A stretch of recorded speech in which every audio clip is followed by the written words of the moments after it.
अपने केबिन में खड़ी वानी को घबराया हुआ देखकर एसआर मनी मन उसकी हालत पर हंसते हुए बोला, बाहर तो कैसे खूंखार शेरनी बनी पीछे पीछे घूम रही थी, और अब देखो कैसे भीगी बिल्ली बनी खड़ी है। अब देखो मैं कैसे तुमसे अपना बदला लेता हूँ मिस खूंखार शेरनी। वही वानी मनी मन सोच रही थी, ये क्या कर दिया वानी तूने? इतनी बड़ी कंपनी के मालिक कोई चोर और न जाने क्या क्या बोल दिया, लेकिन फिर भी ये जॉब मुझे दे रहा है। कहीं ये मुझसे बदला तो नहीं लेने वाला ना?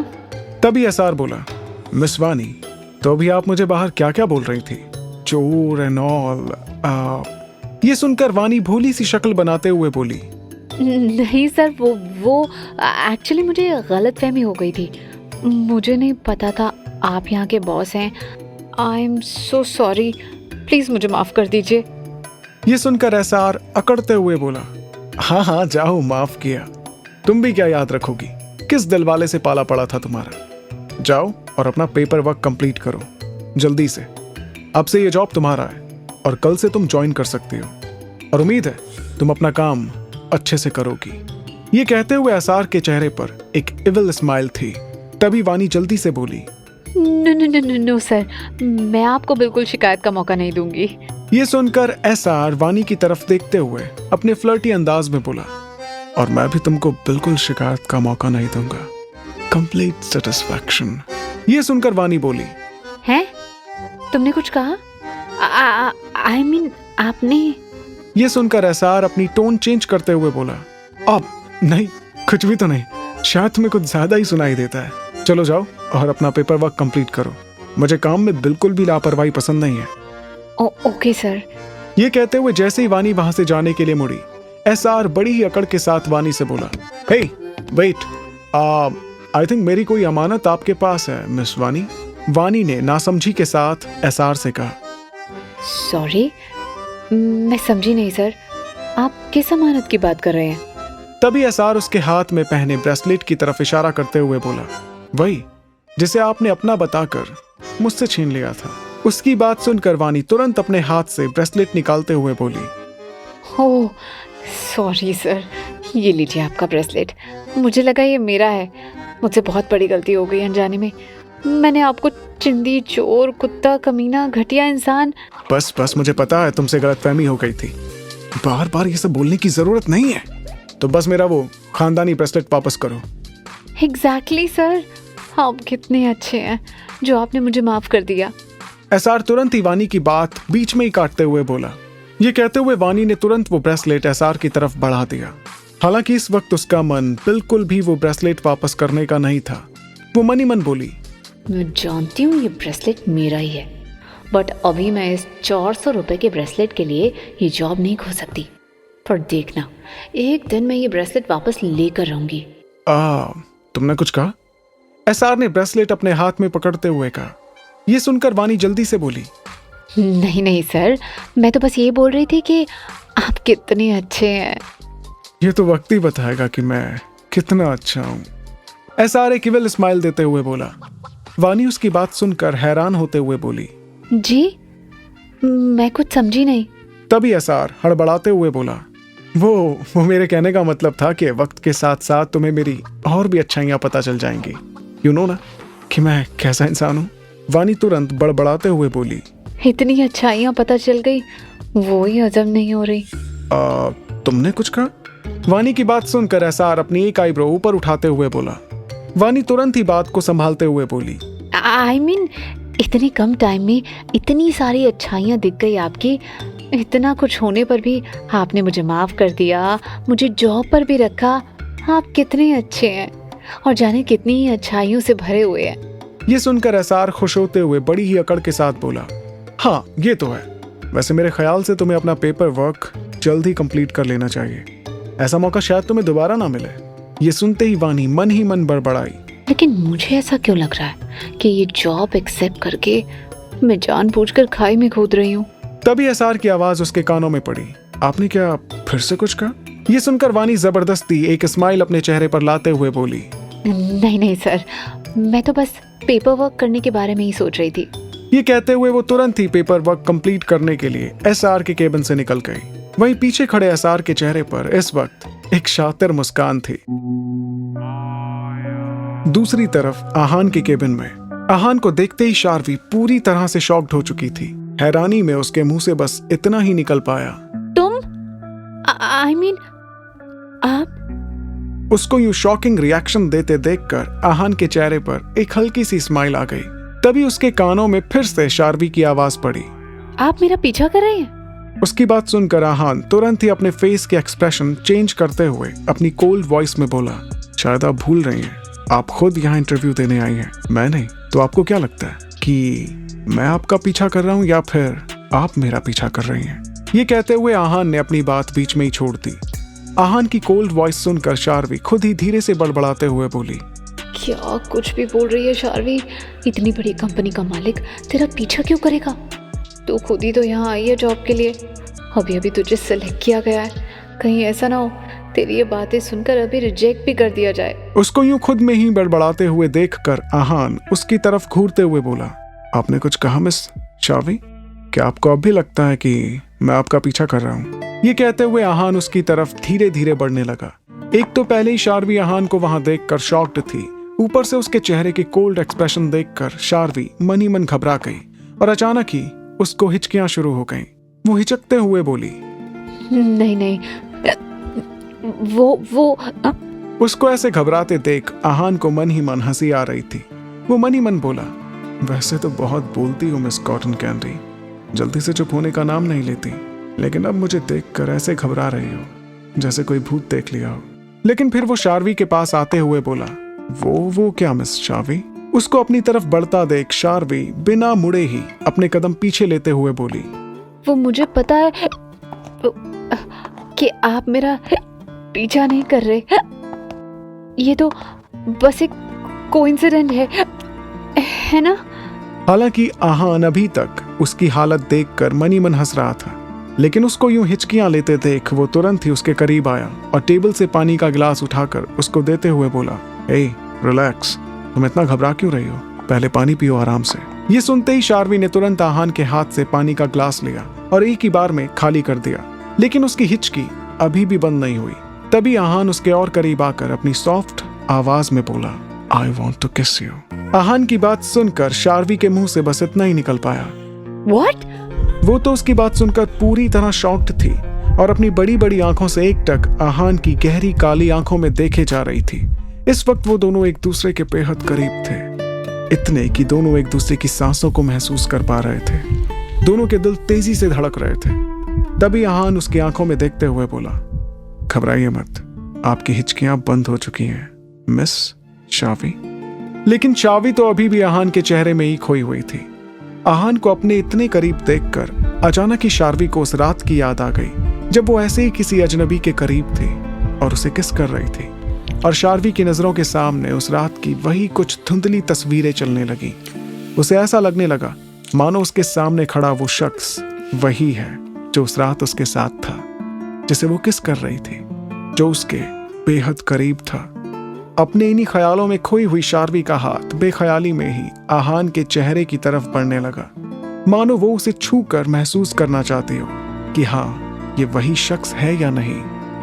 उसे इस तरह कहीं खुद में ही खोए हुए देखकर आहान के चेहरे पर मुस्कान आ गई। वो धीरे से अपने होठों को उसके कानों के पास ले जाकर बुदबुदाया, मेरे ही ख्यालों में अब खोने लगी हो, लगता है धीरे धीरे तुम मेरी होने लगी हो।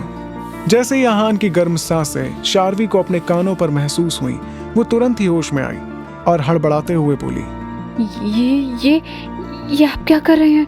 मैं क्या कर रहा हूँ? मैं तो बस तुम्हारी हेल्प कर रहा था, आहान ने शार्वी की आंखों में देखते हुए कहा। ये सुनकर शार्वी हैरान होते हुए बोली, हेल्प? कैसी हेल्प? आप तो वो किस? ये कहते हुए शार्वी ने अपनी बात अधूरी छोड़ दी। मैंने कहीं सुना था, अगर किसी की हिचकी बंद ना हो रही हो तो उसे कोई शॉकिंग न्यूज दे दो या फिर कोई बड़ा झूठ बोल दो, इससे उसकी हिचकी अचानक रुक जाती है।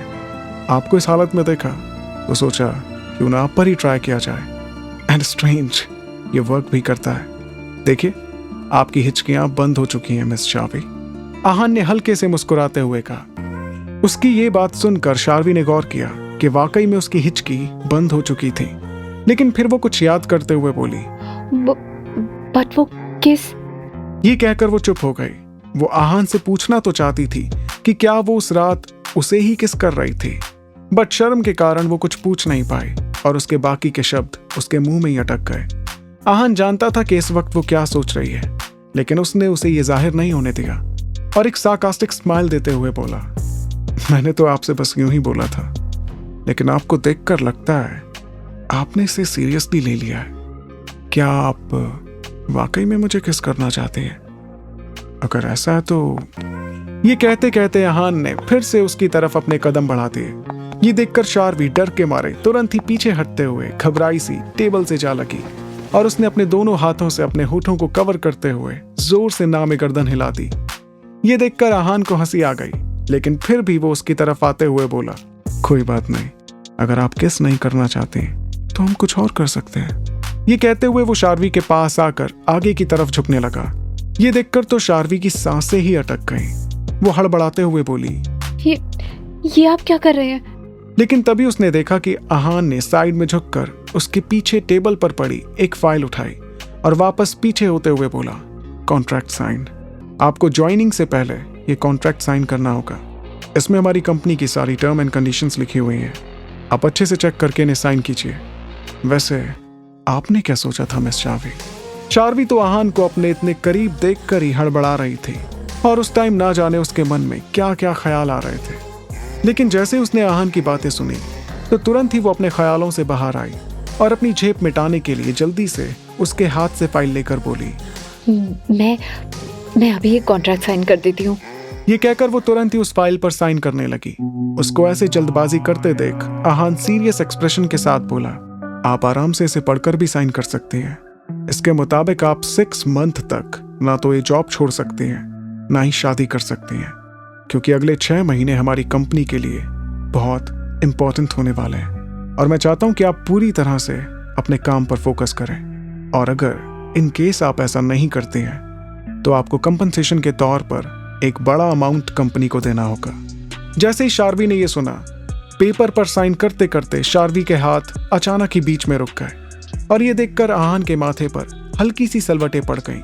लेकिन शार्वी का पूरा ध्यान तो आहान की उस एक बात पर था कि 6 मंथ तक वो शादी नहीं कर सकती। वो मन ही मन सोचने लगी, अगर वो ये जॉब करती है तो इस कॉन्ट्रैक्ट के मुताबिक वो 6 महीनों तक शादी नहीं कर सकती। मतलब अभी मेरे पास रोहन को मना करने का एक वैलिड रीजन होगा और शादी के बारे में सोचने के लिए काफी टाइम भी। जानती हूँ दादी थोड़ा नाराज होंगी, लेकिन उन्हें मैं मना लूंगी। लेकिन अगर मैंने कॉन्ट्रैक्ट साइन नहीं किया तो दादी आते ही मेरी शादी करा देंगी। लेकिन अगर मैं कॉन्ट्रैक्ट साइन करती हूँ तो इसमें लिखा अमाउंट मैं पे नहीं कर पाऊंगी, इसलिए दादी मुझे फोर्स भी नहीं कर सकती। सोच क्या रही है शार्वी? यही अच्छा मौका है, कर दे ये कॉन्ट्रैक्ट साइन। ये सब सोचते ही शार्वी ने तुरंत ही उन पेपर्स पर साइन कर दिए। उसको साइन करता देख आहान के चेहरे के बिगड़े हुए एक्सप्रेशन तुरंत ही चेंज हो गए और उसके चेहरे पर एक हल्की सी मुस्कान आ गई, क्योंकि एक नई शुरुआत थी शार्वी और आहान के रिश्ते की। दूसरी तरफ अपने ऑफिस में बैठे रोहन ने अपनी घड़ी में टाइम देखा और बोला, अब तक तो शार्वी का इंटरव्यू भी हो चुका होगा, जानता हूं उसे जॉब नहीं मिली होगी। ये कहते हुए रोहन ने अपना फोन उठाया और शार्वी का नंबर डायल कर दिया, लेकिन 2-3 बार रिंग जाने पर भी शार्वी ने फोन पिक नहीं किया। ये देखकर रोहन झंझला उठा। वो खुद से ही बड़बड़ाते हुए बोला, ये लड़की कर क्या रही है वहां? मेरा फोन क्यों नहीं उठा रही? क्या ये अब तक रॉय ग्रुप्स के ऑफिस में ही है? लेकिन अब तक तो वहां इंटरव्यू हो चुके होंगे, तो फिर ये वहां क्या कर रही है? यही सब सोचते हुए उसने किसी को फोन लगाया और बोला, जल्द से जल्द पता करो कि रॉय ग्रुप्स में डिजाइनर की पोस्ट के लिए किसको हायर किया गया है और तुरंत मुझे इन्फॉर्म करो। फोन की दूसरी तरफ से एक आवाज आई, ओके बॉस, हम अभी पता करते हैं। ये सुनते ही रोहन ने फोन कट कर दिया और बेसब्री से अपने केबिन में इधर से उधर चक्कर लगाने लगा। थोड़ी देर बाद जैसे ही उसका फोन रिंग हुआ, वो तुरंत कॉल पिक करते हुए बोला, हाँ बोलो, कुछ पता चला? तभी फोन के दूसरी तरफ से आवाज आई, जी सर, हमें पता चल गया है, डिजाइनर की पोस्ट के लिए मिस शार्वी को हायर कर लिया गया है। ये सुनते ही रोहन के चेहरे का रंग उड़ गया। वो हड़बड़ाते हुए बोला, क्या शार्वी को? क्या तुम श्योर हो कि उस पोस्ट के लिए शार्वी को ही हायर किया गया है? जी सर, हम पूरी तरह से श्योर है कि ये जॉब मिस शावी को ही दिया गया है। बड़ी मुश्किल से हमने इन्फॉर्मेशन कलेक्ट की है। ये सुनते ही रोहन ने तुरंत ही अपना फोन जमीन पर दे मारा और चिल्लाते हुए बोला, तुम्हें ये जॉब कैसे मिल सकती है शार्वी? क्या कुछ नहीं किया मैंने तुमसे शादी करने के लिए। कितनों को पैसे ऑफर करके तुम्हें जॉब देने से मना कराया, लेकिन फिर से तुम्हें जॉब मिल गई। और तुम्हें मैं अच्छे से जानता हूं, ये जॉब मिलते ही तुम जरूर मुझसे शादी करने से मना करोगी, लेकिन मैं ऐसा नहीं होने दूंगा। तुम मेरा वो खजाना हो जिसे मैं किसी भी कीमत पर हासिल करके रहूंगा, बाय हुक या बाय क्रुक। तभी वो कुछ सोचते हुए अपने असिस्टेंट से बोला, जाओ और कैसे भी करके मेरी मिस्टर रॉय के साथ मीटिंग फिक्स कराओ। अब मुझे किसी भी कीमत पर मिस्टर रॉय से मिलना है। एक वो ही है जो इस वक्त मेरे और मेरे मकसद के बीच में आ रहे हैं। Go and hurry up. अपने बॉस को इस तरह गुस्से में चिल्लाते हुए देख वो असिस्टेंट जल्दी से बोला, जी सर, मैं मैनेज करवाता हूँ। और ये कहते हुए वो तुरंत ही उसके केबिन से बाहर निकल गया।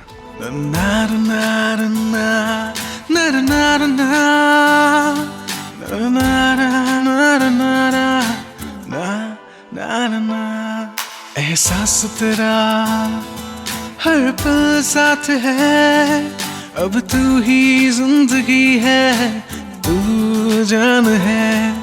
एहसास तेरा हर पल साथ है, अब तू ही जिंदगी है, तू जान है। हेलो फ्रेंड्स, मैं हूँ आरजे रिवांश। उम्मीद है कि आपको ये कहानी पसंद आ रही होगी। और अगर आपने अभी तक मेरे चैनल को सब्सक्राइब नहीं किया है तो इस कहानी से जुड़े अपडेट्स सबसे पहले पाने के लिए अभी मेरे चैनल को सब्सक्राइब कीजिए, बेल आइकन को प्रेस कीजिए, स्टोरी को शेयर करना बिल्कुल मत भूलिए और नीचे थैंक्स बटन को प्रेस कर रिवांश को सपोर्ट कीजिए। हंसते रहिए, मुस्कुराते रहिए और सुनते रहिए रिवांश को। तू जान है।